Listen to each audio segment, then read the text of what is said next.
Welcome to my dear friends. இன்னைக்கு நம்ம என்ன லெசனோடைய கொஷின் அண்ட் ஆன்சர் பார்க்க போறோம்னா 10th ஹிஸ்ட்ரி லெசன் 8 தேசியம் காந்திய காலகட்டம். இந்த லெசன்ல இருந்து தான் வந்து one word question line by line வந்து நம்ம பார்க்க போறோங்க.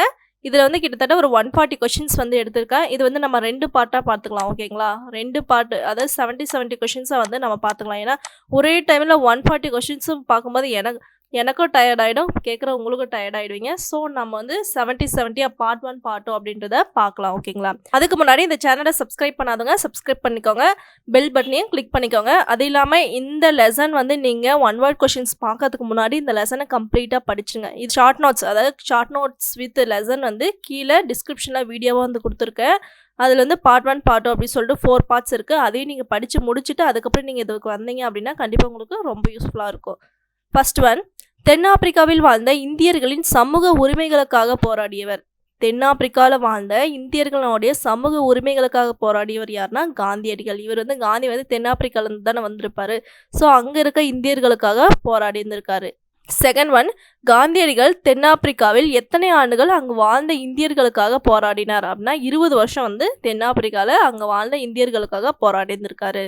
அடுத்தது தேர்ட் ஒன், காந்தி எப்போது இந்தியா திரும்பினார்? எப்போ தென்னாப்பிரிக்காவிலேருந்து இந்தியா திரும்பினார் அப்படின்னா 1915 ஜனவரி 9 வந்து திரும்பியிருப்பாரு. ஃபோர்த் ஒன், வெளிநாடு வாழ் இந்தியர் தினம் எப்போது? வெளிநாடு வாழ் இந்தியர் தினம் வந்து ஜனவரி 9. இது வந்து பாரதிய பிரவேசிய நாள் அப்படின்னு சொல்லுவாங்க. ஜனவரி 9 வெளிநாடு வாழ் இந்தியர் தினம்.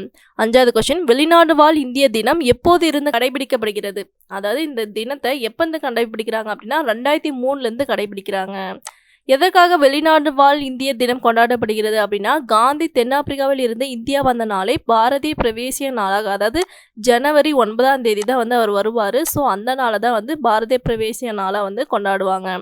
அடுத்தது 7வது கொஸ்டின், காந்தியடிகள் பிறந்த இடம் எங்கே பிறந்திருப்பாருனா குஜராத்தில் போர்பந்தர் அப்படின்ற பகுதியில் தான் வந்து பிறந்திருப்பார். காந்தியடிகள் பிறந்த தினம் எப்போனா அக்டோபர் 2, 1869. அதனால தான் நம்ம காந்தி ஜெயந்தி வந்து கொண்டாடுறோங்க. எப்போனா 1869. காந்தியோடைய பெற்றோர் வந்து காபா காந்தி புத்திலிபாய். அவருடைய அப்பா வந்து காபா காந்தி புத்திலிபாய் அம்மா.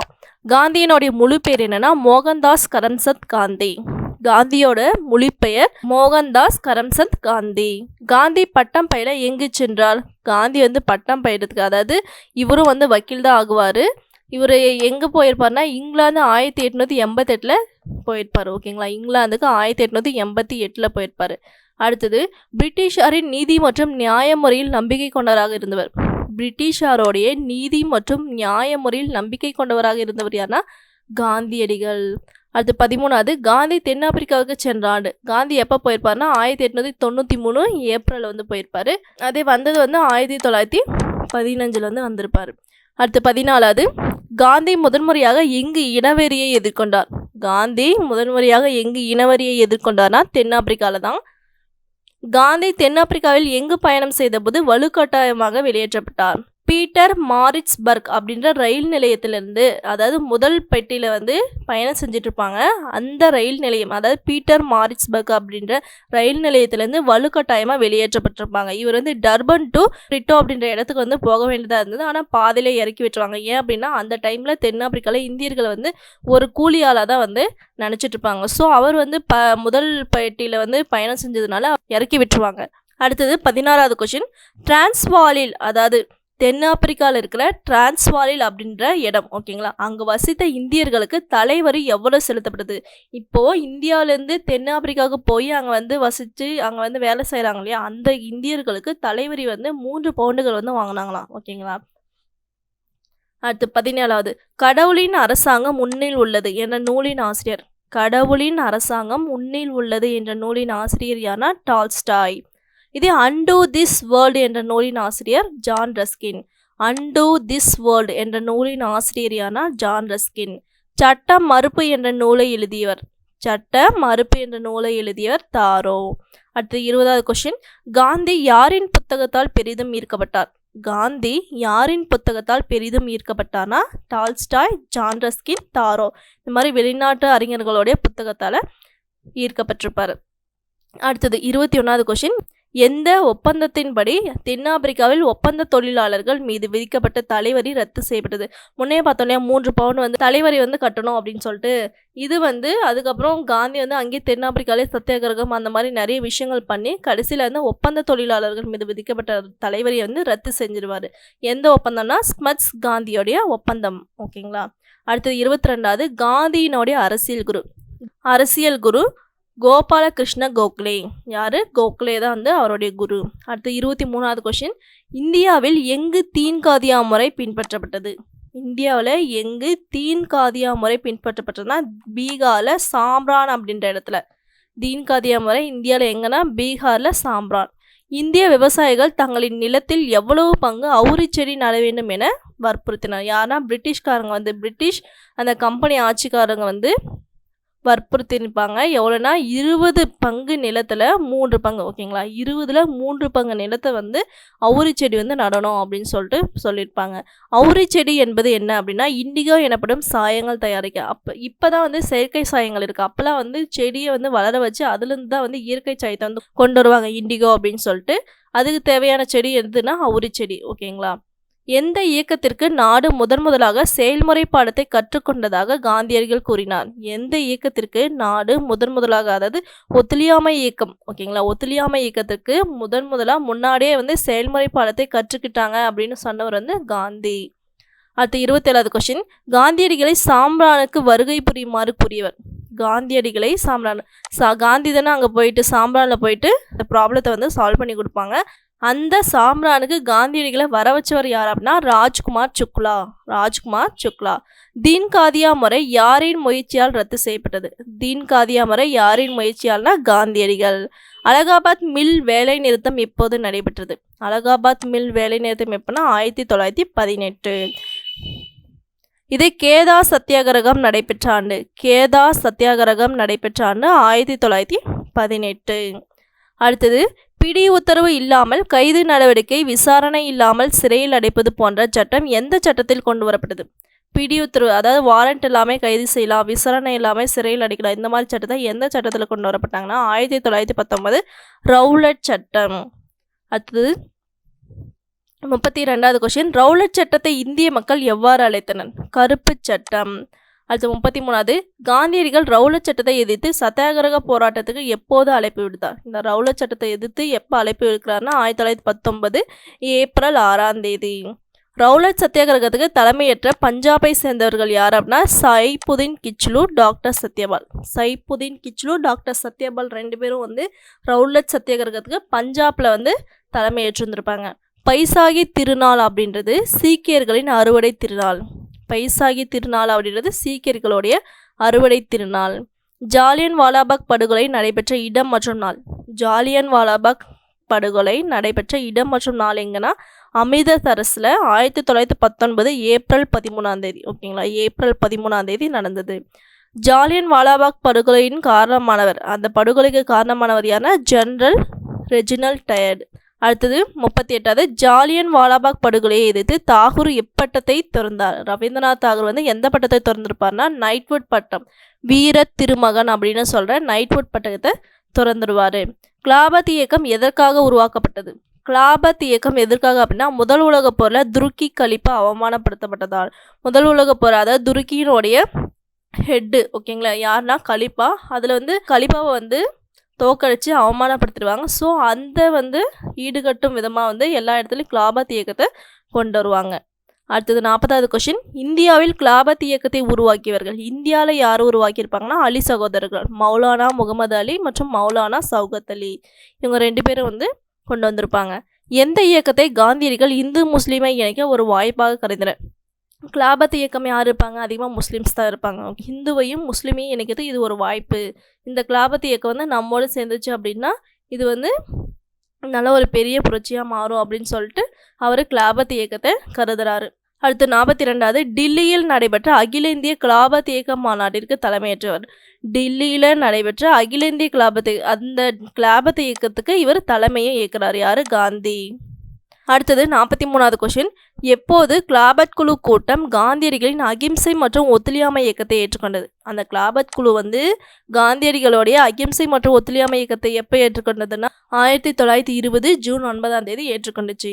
ஒத்துழையாமை இயக்கம் எப்போது தொடங்கப்பட்டதுன்னா 1920 ஆகஸ்ட் 1ஆம் தேதி. ஒத்துழையாமை இயக்கத்திற்கு காங்கிரஸ் எப்போது அனுமதி அளித்தது? எப்போனா 1920 செப்டம்பர். ஆனால் ஆரம்பித்தது வந்து ஆகஸ்ட் 1லேயே, ஆனால் அனுமதி அளித்தது வந்து 1920 செப்டம்பரில் கல்கத்தா மாநாட்டில் வந்து கொடுத்துருக்காங்க இந்த ஒத்துழையாமை இயக்கத்திற்கு. அடுத்தது 46வது, ஒத்துழையாமை இயக்கத்திற்கு தீர்மானம் எந்த மாநாட்டில் நிறைவேறியது?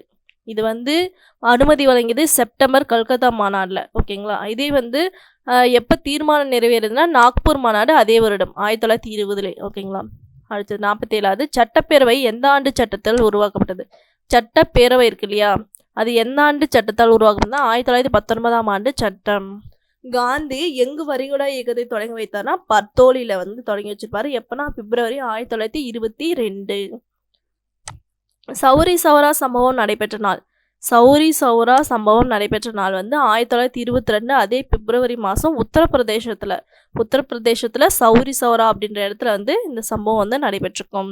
அடுத்தது 50வது கொஷின், சௌரி சௌரா சம்பவத்தில் எத்தனை காவலர்கள் கொல்லப்பட்டனர்? எத்தனைனா 22 காவலர்கள். ஓகேங்களா? ஒத்துழையாமை இயக்கம் வந்து அகிம்சையாக தான் நடக்கும். ஆனால் நடுவில் வந்து ஒரு சில காவலர்களுடைய தூண்டுதலால் அது வந்து பெரிய சம்பவமாக மாறி இதில் வந்து 22 காவலர்கள் வந்து இறந்துருவாங்க.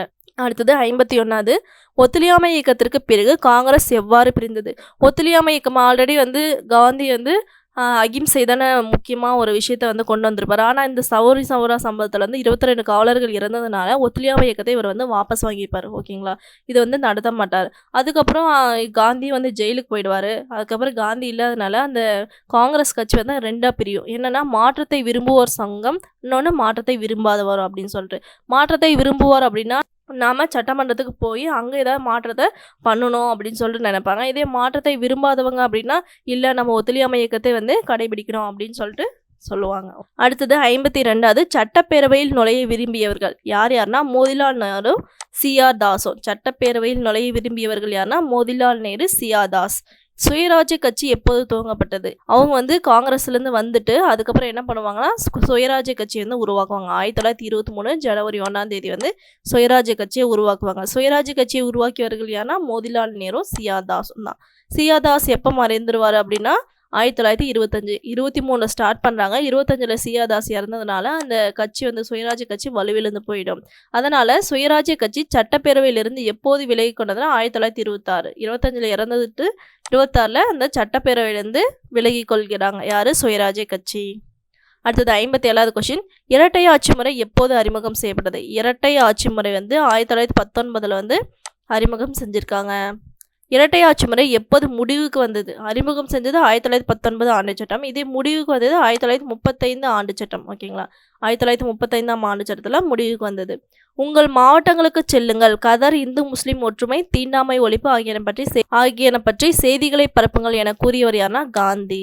உங்கள் மாவட்டங்களுக்கு செல்லுங்கள், கதர், அப்புறம் இந்து முஸ்லீம் ஒற்றுமை, அப்புறம் தீண்டாமை ஒழிப்பு, இந்த மாதிரி செய்திகளை வந்து பரப்புங்கள் என கூறியவர் யாருன்னா காந்தியடிகள். அடுத்தது 60வது கொஷின், பிரிட்டிஷ் அரசு சைமன் குழு ஆணையத்தை எப்போது ஏற்படுத்தியது? பிரிட்டிஷ் அரசு வந்து சைமன் குழுவை எப்போ ஏற்படுத்தியிருப்பாங்கன்னா 1927 நவம்பர் 8ஆம் தேதி ஏற்படுத்துது. ஓகேங்களா? சைமன் குழு வந்த பின் அனைத்து கட்சி மாநாடு எப்போ நடைபெற்றது அப்படின்னா 1928. ஓகேங்களா? 27 அவங்க வராங்க, 28 அனைத்து கட்சி மாநாடு வந்து நடைபெறுகிறது. 62வது, அரசியல் சாசன வரைவுக்கான திட்டம் வகுக்க யார் தலைமையில் கமிட்டி அமைக்கப்பட்டது?